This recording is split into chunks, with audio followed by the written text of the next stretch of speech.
Welcome to the Like a Tortoise channel, everybody. Happy Friday. If you are new here, welcome. And if you're not, thank you so much for the ongoing support. I keep repeating myself, but I really can't stress how much I thank you all for your ongoing contributions. And I do hope that you are still making the most of each of these videos. They are intended exactly to help you along your investing journey.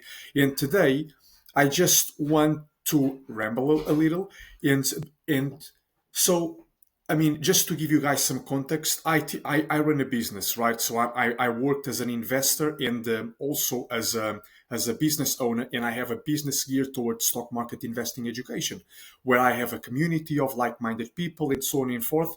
And the sheer arrogance that I'm seeing these days among some amateur investors is just absolutely insane. And so, what I did today is I just decided to share one of those conversations with someone that I approached on LinkedIn, just to give you guys a sense of how crazy this environment really is. Okay, and it ties into this, of course, feeds into the bubble that we are seeing across multiple asset classes, in namely the S&P 500, of course.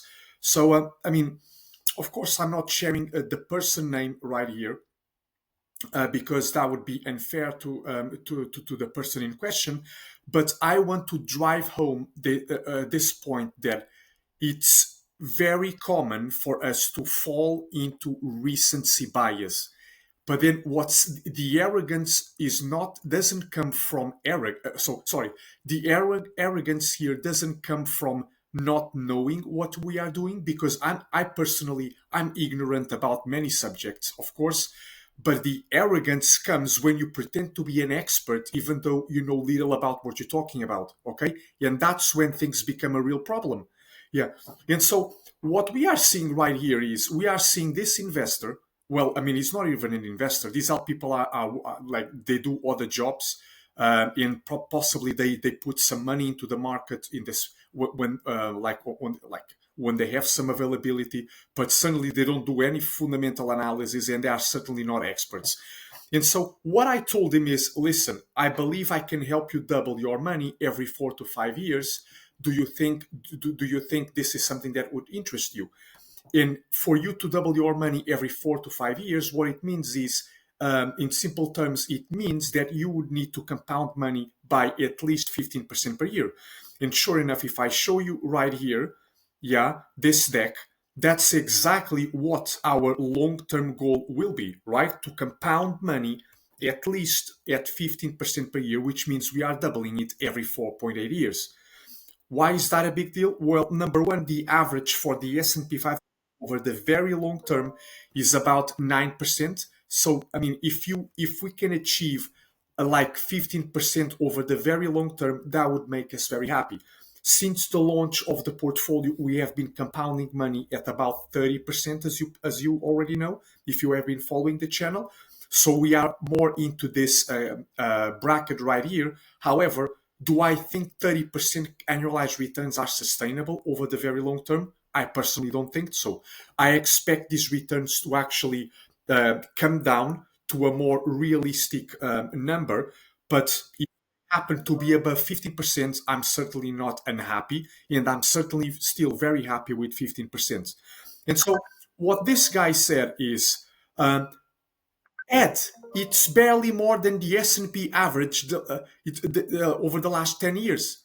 I'll be risking my capital to an unknown project, unknown person who reaches out to me on LinkedIn. And so what I told him is, forgive me for saying this, but you really need to get educated here. And that's a good thing. The problem is when we pretend to be experts. Number one, the S&P 500 returned about 15% over the past 15 years. So you are falling into recency bias by believing that the index will deliver the same returns over the next few years. Now, Goldman Sachs, as an example, and there are other big banks like there are other big banks suggesting the same thing. Is projecting average returns of between 3 to 4% over the next decade. Just check it out. Oh, and by the way, there were several periods in history where you had to wait over 10 years just to break even. See the screenshot, and then I put a screenshot that I already have here, as you can see, and this is something that I've already shown you guys. Why is this taking a while to open? Bear with me 1 second. Here we are. So this guy is, and again, I mean, this is not just one person. I continue to see this over and over again, and these people are going to get smoked. It's really unfortunate, and I hope I'm wrong, and I do hope the mark. Well, actually, I don't, because I want to buy companies on the cheap, but for them, because I will make money regardless. I do hope the markets continue to go up so they can be happy. But I mean, what you can see right here is that there are periods in history where the market actually goes nowhere. Not so. For example, if you bought at the peak of the 2000 of the 2000 tech bubble, you had to wait 12 years just to break even. Yeah, and then if you go back to the 70s, you had to wait about 10 years just to break even, even like 25 years to break even. Yeah, in the when the night, well, in the Great Recession, right, when the market collapsed in the 30s. And so just because the past 15 years have been outstanding, we should not take it for granted, and we should not believe that the next 15 years are going to be amazing for index investors. And this guy, together with many other people, are falling into this recency bias. Okay, so on top of that, the S&P, what he clearly doesn't understand is that the S&P is trading at one of its highest valuation levels ever. On top of that, the market concentration levels is at all-time highs, with 40% of the returns driven by 7 companies, all big tech. So much for diversification. So if I show you this chart right here, you can see that the Schiller P ratio, when I shared this, was at about 39.79. Even now with the recent decline, let's have a look where the S&P is trading at right now. So Schiller P ratio, even now with the recent decline, look at this. We are at 38.55 at one of the highest valuation levels in history from a Schiller P standpoint. Okay, so let's continue with what I was doing.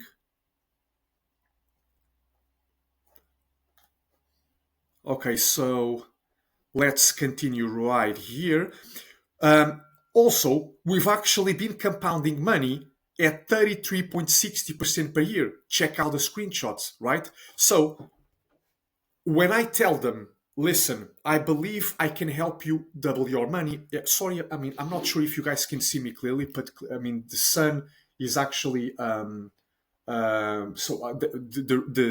living room is quite bright whenever the sun comes out, and that does seem to be the case today in London. So fantastic. Okay, so I always tell them, listen, I believe I can help you. Yeah, I'm not guaranteeing. I'm saying I believe I can help you double your money every 4 to 5 years.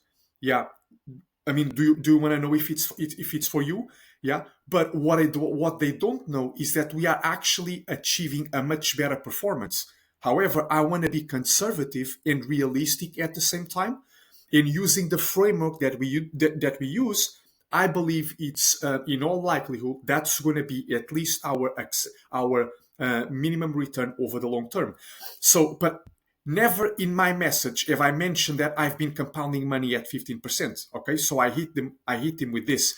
You can now he works as an account executive. So you work as an account executive, and I work with many account executives like you. So you guys approach unknown people all the time. So are you really that surprised? Because you was shocked, right?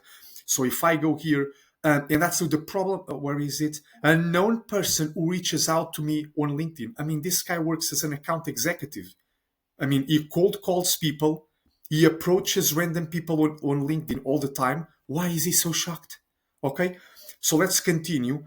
And then point number 5, I don't manage money. Actually, if you go to my profile, you can actually see that. If you look at my profile, my focus is on education, coaching, accountability, and portfolio building while sharing my own portfolio with people because I want skin in the game. So while I don't manage people's money, people will always work side by side with me and see exactly what I'm doing with my money, what I'm buying, what I'm selling, why I'm buying, and why I'm selling. Okay, this ensures transparency, reliability, um, and trustworthiness, which is exactly what we want to achieve. And so, the point that I'm trying to do here, guys, is that what really upsets me is the sheer arrogance among people who have no clue what they're saying. In this, look, it's not just confined to investing. Unfortunately, it happens across industries, and it's a big red flag.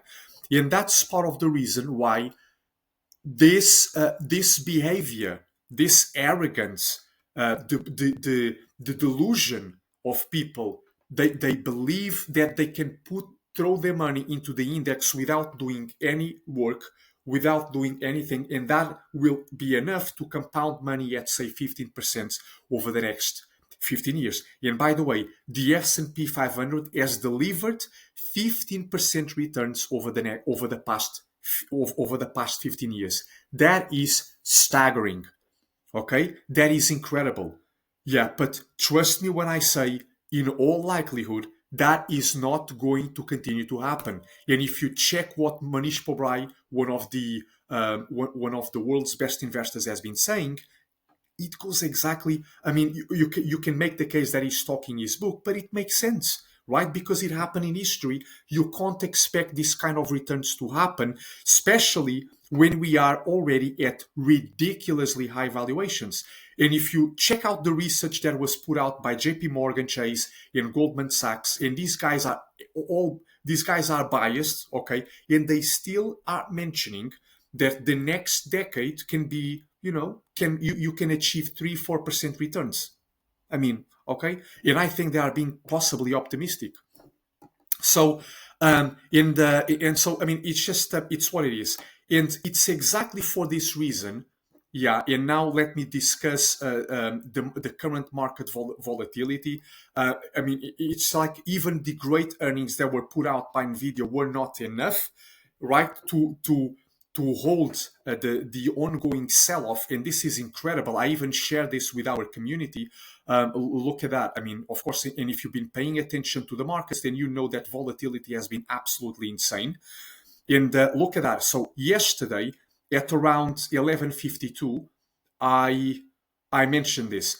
Nvidia reported earnings yesterday with the market on edge over fears of an AI bubble. The AI darling now accounting for roughly 8% of the S&P 500, beat both revenue and earnings expectations. They're also guiding for this much in revenue, which would signal a reacceleration of growth. In other words, the strongly result suggests the AI demand is real. Whether this level of demand is sustainable remains to be seen. For now, the market seems to be rejoicing. And in fact, it was at one point, the Nasdaq was up about 2%, I think. But then later on the day, it just, look what happened. What a spectacular reversal. Not even Nvidia's earnings were enough to stop the ongoing selling. Big tech continues to drag the whole market lower. Those who bought these stocks on leverage are now hoping and praying for a recovery. Okay? And by the way, that includes the investors who blindly kept buying Nvidia at nosebleed valuations. Okay? So, for example, some of these names have been absolutely, I mean, they've been punished. Look at that. People who followed Oracle because it had such a monstrous move are now what? Let's have a look. Are now 40% down, right? So they are 40% underwater. In Nvidia, it was trading at 5% up, right, yesterday, before giving back all those gains and ending well in the red. Now, what I want to see is, will this continue? Will this trend continue? Right, because today is Friday, and I'm very curious to see if the sell-off is going to continue into end of trading day, or if at the opening there will be a lot of buying pressure, which will put upward pressure on the stock market on the whole.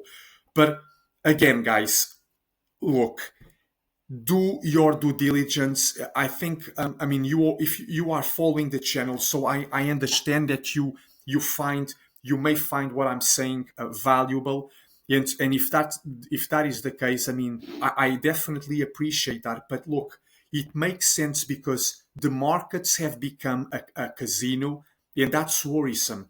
And there is a lot of leverage in the markets. And when the S&P is down 15-20%, if these people that have traded on leverage are going to start getting margin calls, and their accounts are just going to blow up. All right. Right now, we are at extreme fear levels, as you can see. Yeah, this is typically a sign, oh my God, there may be opportunities in the market. And in fact, there still are many opportunities. And some of the companies that we are heavily invested into are still getting a lot of selling pressure. Yeah, namely, for example, PayPal, as you can see right here, has been facing more selling pressure. I'm loving it. The reason for that is because I intend to buy more shares if this thing goes to 50, by which point they are literally saying, man, just I'm giving this company away. I mean, this is such a bargain at 50. This is ridiculous for a company that is still improving its fundamentals. But so yeah, the main point, I think I've managed to get across the main point, everyone. And look, I'm again, right. Thank you so much for following the channel, and never be arrogant. Okay, that's the most important thing. We should never be arrogant, because the market will punish us if we behave like that. It's very important to be humble, to recognize our ignorance on certain topics, on certain subjects, and look, I'm not afraid of saying that I'm ignorant about many things, and I try my very best not to pretend, right? Not to play the pretending game where I actually try to speak or something, to speak about something without knowing what I'm talking about. Okay, so let's use history as a guide, and let's stay humble. And one of the best ways to do that, when it comes to investing, is by buying with a margin of safety. All right, to account for all the vicissitudes of life, to account for all the uncertainties that the world will certainly continue to throw our way, because it's the nature of the unpredictable. And that's why the margin of safety is so important. Okay, so guys, stay safe. I wish you all a great rest of your day, and let me know what you think in the comments. Are you seeing a lot of arrogance as well? What do you think? What are your main concerns? What are you looking at right now? Smash the like button if you found this useful, and share with people that can benefit from what we are doing here. And stay safe, and have a great weekend.